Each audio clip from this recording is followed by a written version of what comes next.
Et salut à tous, bienvenue sur la chaîne de Cocoette. Aujourd'hui, ouverture un peu particulière puisqu'on n'ouvre pas du Pokémon, mais un TCG japonais.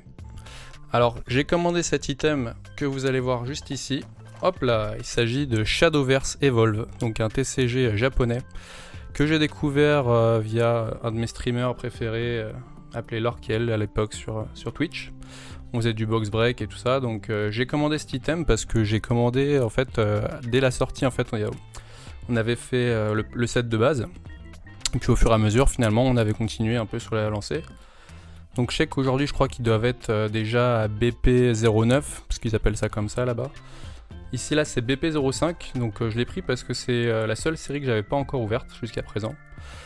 Donc écoutez, on va s'ouvrir ça et je vais vous faire découvrir un peu ce jeu. C'est des cartes japonaises, hein, donc en l'occurrence. Je vais vous expliquer un peu les raretés, les trucs comme ça. Donc on s'ouvre ça et on passe à l'ouverture juste après. A tout de suite.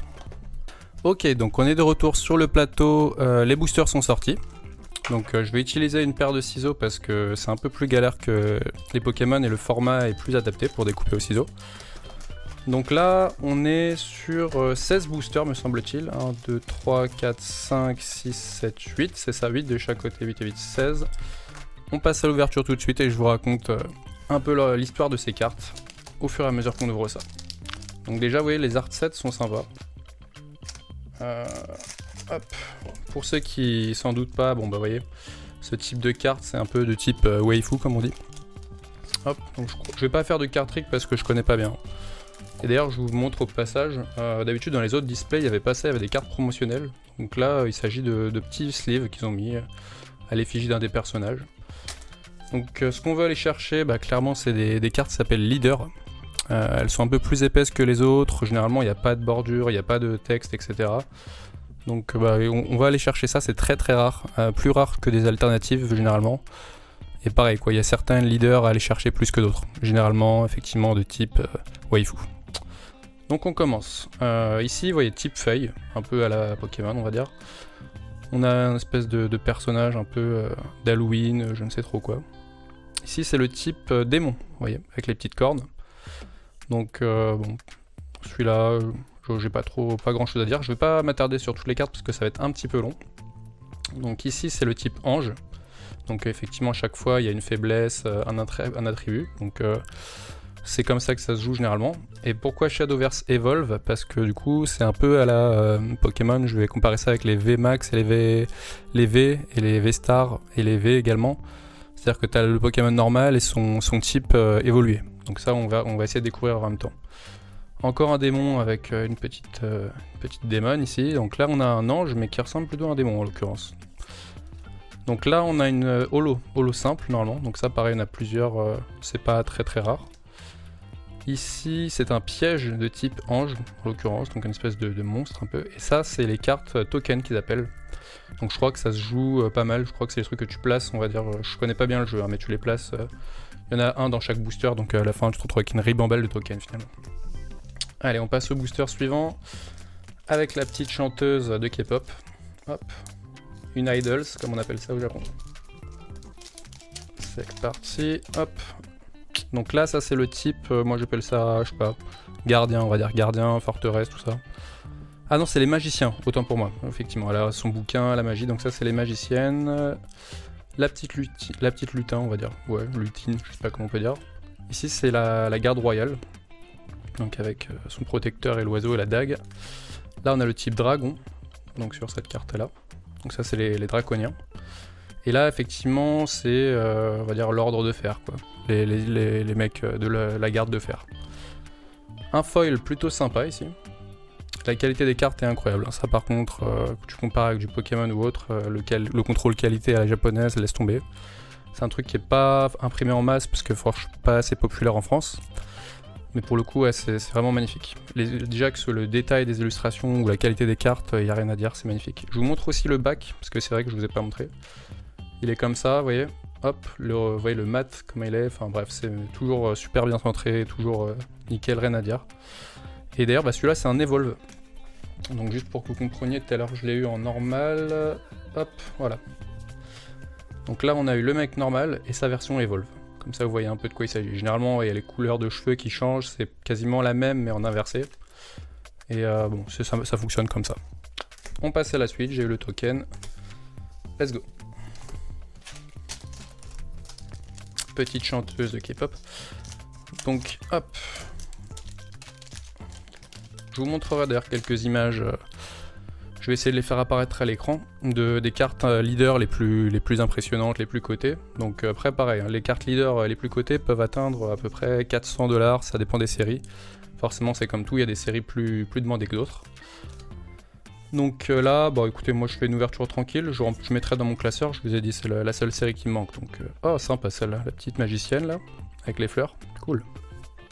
Oh. Donc ah oui, il y a des foils normales et il y a des espèces de super foils, on va appeler ça comme ça. Donc pour l'instant je n'ai pas encore eu, j'ai juste eu des foils normales.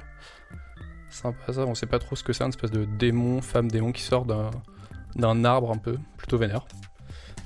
Les tokens ils se retrouvent, c'est généralement les mêmes d'une série à l'autre. Donc ça a évolué un petit peu avec les séries, mais généralement on retrouve les mêmes illustrations. Donc ça je crois que c'est vraiment le truc qui bouge pas trop. Elle on l'a déjà vu, qui est sympa avec son canon vert. Ah lui nouveau, je connaissais pas. On dirait qu'il a un contrôleur d'avion qui avec ses bâtonnets qui fait les symboles lumineux. Ok, des orbes un peu magiques. On a un magicien là qui contrôle, qui est en pleine invocation, plutôt stylé. Ah, un gardien de la nature, ok. Je vois pas trop ce qu'il fait sur l'image, mais pourquoi pas. Donc là on a un ange en train d'invoquer, on dirait une armure qui va la défendre. Un peu comme la princesse Zelda avec son armure, je sais pas si vous voyez la référence. Une carte piège méga stylée avec plein de détails. Donc je sais pas, on dirait une sorte de monstre qui a une arme dragonique, enfin trop stylé. Et le token. Donc jusqu'à présent, rien de fou. Le meilleur reste à venir. Hop, on continue dans les ouvertures. Ici, oh stylé l'épée. Espèce d'épée à moitié fouet, on dirait qu'elle se déploie, genre elle tient par la gravité. Monsieur Badass. Je connais pas les noms, je ne sais pas lire le japonais, donc forcément je vais vous sortir des trucs à dormir debout. Là, un collier en chaîne, donc qui doit servir d'un sort. Oh, pas mal celle-ci, avec une espèce de double dague mécanique en pleine action, avec les petites cornes. Très très stylé. Ah, dans le fond il y a des anges et tout, là c'est trop stylé. Là on dirait une espèce de démon plutôt vénère qui se bat avec une faux sortie des mangas ou des jeux les plus badass. Un foil, donc une espèce de démon, on dirait un vampire presque. Ah ouais, sur chaque série aussi, évidemment il y a un thème, une thématique. Donc là cette série s'appelle Eternal Omens, donc je n'ai pas exactement la traduction. Pour les plus aguerris en anglais, vous pourrez peut-être faire le lien. Je continue. Pour l'instant, on est sur du classique. Donc là, 5, 6, 7, 8, on est sur le 5e booster. Ok, stylé celle-là. Petit ange en train d'invoquer un sort avec ses lunettes à moitié d'aviateur. On a un arc avec des flèches de type nature. Oh, pas mal. Le dragon, espèce de dragon un peu de cristal ou je ne sais trop quoi. Un peu boule à facettes. Plutôt stylé. Oh, bah là du coup, ça, je crois qu'il y en a à peu près 3 par booster. On est sur une rareté un peu particulière. Donc là, vous voyez, le foil est un petit peu différent des autres. Un peu plus de détails. Ça, c'est les cartes, effectivement. Voilà. Il y en a moins dans chaque display, mais ça peut coter un peu plus. Donc généralement, il faut que tu cherches à avoir... on va dire la bonne carte avec la waifu, effectivement, qui a cet holographisme. Donc là, c'est pas forcément ce qu'on désire le plus, mais je prends. Ici, bah, il a l'air content, lui. Hein. Je sais pas trop ce qu'il fait, il est posé, il est en pause déj, peut-être. Alors là, je comprends rien, cette carte. On dirait une espèce de flamme en pleine action, comme ça. Oh, joli. Très très cool, celle-ci. Donc, pas en foil, mais franchement sympa. Bah, vous voyez, ce type de carte, avec le foil que je vous ai montré précédemment, c'est un peu ce qu'on va aller chercher. Parce que je ne pense pas avoir de leader, comme je vous dis, c'est vraiment très très très rare. Mais bon, si je peux avoir déjà voilà, des beaux foils sur des cartes assez jolies, je suis déjà content. Puis dans tous les cas, ça complétera un petit peu ma collection. Donc dans tous les cas, c'est de la découverte aujourd'hui. Hop. Tac, alors là pareil, je sais pas trop ce que c'est, une espèce de... Ah si, c'est une baleine, ok, on voit mieux sur le côté en fait. Une baleine un peu mécanique qui fonce. type draconique, donc en pleine bataille aérienne. Oh sympa, le centaure, centaure céleste, très très belle ça fait un peu penser à Magic je trouve avec les fonds nuageux comme ça. Ok, sympa ça aussi. Un magicien en plein champ de bataille. Ok. Deuxième carte avec un foil particulier. Bah là du coup c'est un mec de la garde de fer. Ah non c'est une magicienne je crois quand même, j'arrive pas bien à voir de près. Homme, femme, si c'est une femme. C'est donc un peu plus intéressant effectivement. Donc entouré de runes magiques. Alors j'ai pas du tout regardé les cotes hein, pour ces cartes là, c'est un petit peu long. Mais oh c'est stylé ça. Ça c'est stylé, j'aime beaucoup. Il est en train d'envoyer son boulet, vous voyez le mouvement là de la chaîne et tout, avec le mec super vénère, très très beau. Franchement j'aime beaucoup. Waouh, ça en jette aussi. J'aime beaucoup. Type draconique. Sympa. Très très sympa. Il y a même carrément le détail de la brillance sur le collier, donc je sais pas si on le voit, tu vois, ça brille un petit peu au niveau du collier, c'est très très très joli ça. Ça c'est sympa aussi, donc clairement tu vois le genre de personnage que tu peux retrouver dans tes animes préférés. Plutôt cool. On prend. On passe au 8ème booster, puis après on va passer à la deuxième pile. Donc je pense que ça fera une vidéo un peu plus longue que d'habitude, mais en même temps on est en mode découverte, on est en mode chill. Pas de... voilà, on se stresse pas, tout va bien. Ok, pas mal. Donc là on a une magicienne, on dirait en train de discuter de son sort avec son élève. Ok, pas mal. Le gardien du roi avec ses gants en train de balancer un espèce de gros punch. On dirait une arme de pugilat un petit peu. La petite waifu de la forêt, je crois qu'on l'a déjà vue. Oh, il y a du foil. Sympa ça. Espèce de gros lard plutôt balèze. Avec un aura autour de lui, une auréole. Franchement la carte est cool. T'as pas trop envie de l'emmerder celui-là. Celle-ci on l'a déjà vue. La petite elfe magicienne, sympa. Très sympa en foil le simple. Là on a encore un sort de magicien, c'est un follower cette fois-ci.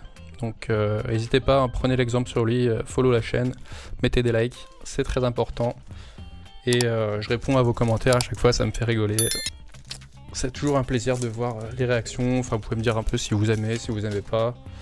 Bah, d'ailleurs dites-moi si vous aimez ce type de jeu de cartes, parce que justement je prévois, j'ai acheté une autre display d'un autre jeu, donc je ne veux pas vous spoil, mais c'est un jeu qui est sorti très récemment, le 8 mars si je dis pas de bêtises. Il est en cours de livraison et je vous ferai l'ouverture lors de la prochaine vidéo. Donc là on a un magicien, ah non c'est un démon cette fois-ci, démon un peu malin tu vois. Il te joue de la flûte et il te fait du pipeau en même temps.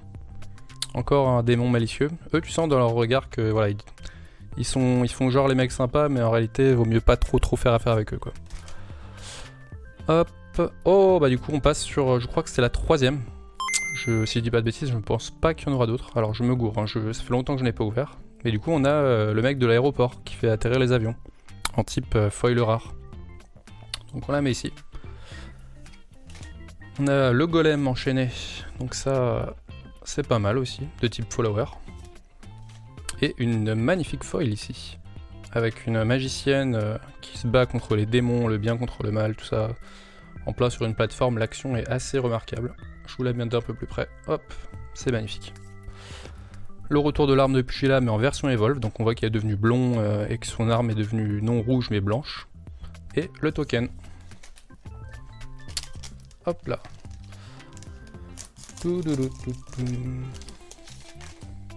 Ouais, j'ai ouvert pas mal de TCG différents. À l'époque, j'étais à fond dans le japonais, je vous avoue. Je suis repassé sur le français parce qu'à un moment donné, les prix étaient devenus délirants finalement et ça m'avait un peu saoulé d'ouvrir des displays japonaises. Je pouvais jamais en fait me faire de master set parce qu'en plus, t'as une secrète, voire deux si t'as de la chance. Sympa ça, très très sympa. Ouais, si deux si t'as de la chance. Ah, par contre, je me demande si c'est pas une rareté particulière parce que je vois qu'il y a l'écriture qui est dorée également. Donc je crois que c'est LG, effectivement, je crois que c'est espèce de légendaire. Et avec l'écriture dorée et les bordures violettes, je crois que c'est pas mal du tout. Ça, c'est bon à prendre. Hop. De toute façon, j'essaierai de faire apparaître comme d'habitude les cotes, machin, sur l'écran. Genre, juste là, sous le nom, sous mon portrait. On a le démon de tout à l'heure. Le monsieur... on dirait un pirate, un peu pirate sympathique en foil. Elle, on l'a déjà vu. Et le token. Mais du coup, avant, j'ouvrais pas mal de japonais, donc du Shadowverse, Pokémon et tout. Mais en fait, tout a commencé avec S11. C'était la série avec Lugia, et à partir de là, c'est devenu du délire total. Du délire total, on pouvait plus acheter... les prix des displays, c'était plus de 110, 120, des fois ça montait jusqu'à 140, enfin je me rappelle plus, mais c'était n'importe quoi. Et à ce moment-là, je me suis dit, bon, laisse tomber, tu sais quoi, franchement, les Japonais, en plus, je crois qu'ils appréciaient pas trop le fait que leurs produits soient exportés. Il y avait une énorme demande, que ce soit aux États-Unis, en Europe et tout, donc je me suis dit, le contrôle qualité, il était en train de baisser en plus. C'est-à-dire que vraiment, ça arrangeait personne, en fait. Du coup, ce qui, en plus, par la suite, a créé des bulles, effectivement, où ça s'est effondré. Donc là, aujourd'hui, ça s'est un peu rééquilibré. Je crois que tu peux retrouver des displays à 60-70 €, on va dire. Sachant qu'elles sont vendues au Japon entre 30 et 40, donc déjà tu prends un petit x2 dans la tête, ça fait plaisir. Mais pour le coup, vu que j'ai repris en français, je me suis dit, bon, j'arrête Pokémon japonais. Mais du coup, je peux quand même continuer d'ouvrir des petits displays de temps en temps qui me font plaisir, de séries que j'appréciais. Donc entre autres, Shadowverse, que j'ai découvert. Et il y avait également Digimon. Digimon, franchement, en japonais, je vous montrerai peut-être à l'occasion, mais c'est très joli aussi. Ils ont des illustrations à te faire frémir, à mon ami. Ah, donc une Evolve rare, brillante. Sympa. Avec un beau loup-garou. C'est marrant, ça fait un peu le jeu là, qu'avait copié Monster Hunter. Je me rappelle plus comment il s'appelle celui-là sur PS5. Tac. Allez. On passe au booster suivant. Ok, le retour de la baleine. La magicienne, celle-là, on l'a déjà vue. On commence à connaître un petit peu les cartes. Il n'y en a pas tant que ça. C'est ça qui est sympa aussi, c'est que t'es pas obligé d'ouvrir 5 ou 6 displays pour tout avoir. Après tu peux, si vraiment t'es un gros collectionneur. Honnêtement, moi c'est juste une de temps en temps pour découvrir et remplir un peu les classeurs. Enfin, ça me fait plaisir quoi. C'est le plaisir avant tout avec cette série. Après bon, forcément, deuxième LG. Donc cette fois-ci c'est un bonhomme un peu vénère. De type nature. Ok. Donc on voit l'holographisme arc-en-ciel et l'écriture dorée. Très très stylé cette carte, j'aime bien. Espèce d'archer un peu vénère. Donc en fait c'est ça, je crois que t'as genre 2 ou 3 LG et 2 ou 3 foils prismatiques on va dire. Je vais les appeler comme ça. Donc ça c'est un peu le quota de base sur ce jeu. Et comme je disais, les leaders ça tombe très très très rarement. Donc je vous montrerai quand même quelques exemples de leaders à l'écran pour que vous voyez un peu de quoi il s'agit avec les cotes indiquées en dessous. Mais bon, c'est le genre de truc, t'espères l'avoir mais tu sais bien que ça arrive pas tous les jours. Oh stylé celle-ci, on dirait que son corps il est en train de se... un peu fantomatique. Franchement j'aime beaucoup le mouvement là, même des bras et tout. On dirait presque un pantin articulé contrôlé par les esprits. Ça c'est très stylé aussi. Franchement les couleurs et tout, il y a presque... un truc un peu biblique là-dedans, c'est vraiment magnifique. Ça c'est ce genre de carte que j'apprécie beaucoup, vous voyez. Oh, pas mal ça aussi, avec son sourire, etc. Très très cool celle-ci. Hop, lui il est marrant, le mec en pose, en version Evolve. La pose améliorée. C'est le syndicat qui va être content, la CGT. Hop là. On va passer donc aux 2 derniers boosters. Donc ça sent pas bon pour la leader, mais par contre... peut-être encore des découvertes à faire, je crois qu'on l'avait pas eu celle-ci, le joueur de Pipo. La chaîne... troisième LG. Donc effectivement, dernière carte en LG. Pas la meilleure je pense, à mon goût. Mais sympa quand même. Sympa. L'épée, on dirait un peu l'épée de Guts, je crois, dans Berserk, que je viens de commencer aussi. La petite Waifu. Ah, bah tiens, c'est quoi ça? Encore une? Ok, donc 4 personnages. Intéressant. Je referai un récap à la fin quand même, mais ça m'étonne. C'est pas une leader en tout cas, non, elle est normale. Elle me paraît un peu plus lourde quand même, c'est bizarre. Je ferai le point à la fin, mais je crois pas que ce soit une leader. Et dernier booster. Et donc, hop. On a cette espèce de spell démoniaque, la magicienne, les bouboules. Oh sympa celle-ci, je l'avais pas eu. Une espèce de golem géant incarné par le mal. Celle-ci qui est pas mal du tout. La petite foil, de type angélique, avec son armure qui la suit derrière. Ah bah tiens, ça c'est celle que j'aimais bien tout à l'heure, le démon articulé en version Evolve. Et le dernier token. Bah écoutez, je fais le tri. on va voir un peu les raretés qu'on a chopées aujourd'hui, et puis je vous retrouve juste après. Ok, donc c'est bon, j'ai remis toutes les cartes qui avaient un peu, voilà, un peu plus de valeur ou de rareté que les autres. Donc ça, comme je vous avais dit, bah, c'est voilà, trois raretés un peu particulières, donc avec ces 3 cartes. Là-dessus, j'avais pas tort. Par contre, ce qui m'étonne, vous allez voir, ça va être sur les légendaires. Il me semblait pas qu'il y en avait autant. Je dis pas de bêtises, hein, légendaire. Hein, donc LG, écriture dorée, donc il y a eu 1, 2, 3, 4, 5 et 6 cartes légendaires. D'ailleurs, ah oui, celui-là il en Evolve, ok. Donc ouais, 6 légendaires, ce qui me paraît quand même un peu au-dessus du quota. Alors il faudra me dire, ou je revérifierai peut-être pour être sûr. Et par contre en holographisme on en a beaucoup plus, donc on a 1, 2, 3, 4, 5, 6, 7, 8, 9, 10, 11, 12, 13, 14, 15, 16, 17, 18 foils. 18 foils simples, 3 foils rares et 6 légendaires. Ça a été le quota, j'ai pas eu de leader en l'occurrence. Et puis voilà. Donc on va passer maintenant tout simplement au récap. Est-ce que vous allez me dire dans les commentaires, est-ce que ce type d'ouverture vous plaît? Je sais que le format est un petit peu plus long et tout, mais est-ce que vous aimez découvrir d'autres types de cartes? Est-ce que vous préférez uniquement les Pokémon? Le fait que ça soit japonais, je sais que ça peut bloquer un peu, des fois certains aussi. Le jeu existe également en anglais, mais il n'y a pas en français là-dessus. Est-ce que vous aimeriez peut-être voir d'autres cartes? Est-ce que vous avez des suggestions? J'avais déjà ouvert des cartes Ghibli aussi à un moment donné, donc ça c'était chinois comme produit. Et c'était vraiment très stylé pour le coup, aussi pareil avec des petites dingueries à aller chercher, cartes numérotées, etc. Donc ça je vous montrerai aussi éventuellement lors d'une vidéo découverte. J'ai pas eu encore l'occasion d'en faire, j'en avais déjà parlé, mais j'ai pas encore fait de vidéo découverte. Donc du coup sur ce, moi je vais vous laisser. Je vous fais des gros bisous et puis j'espère vous revoir très bientôt lors de la prochaine vidéo. A bientôt, salut.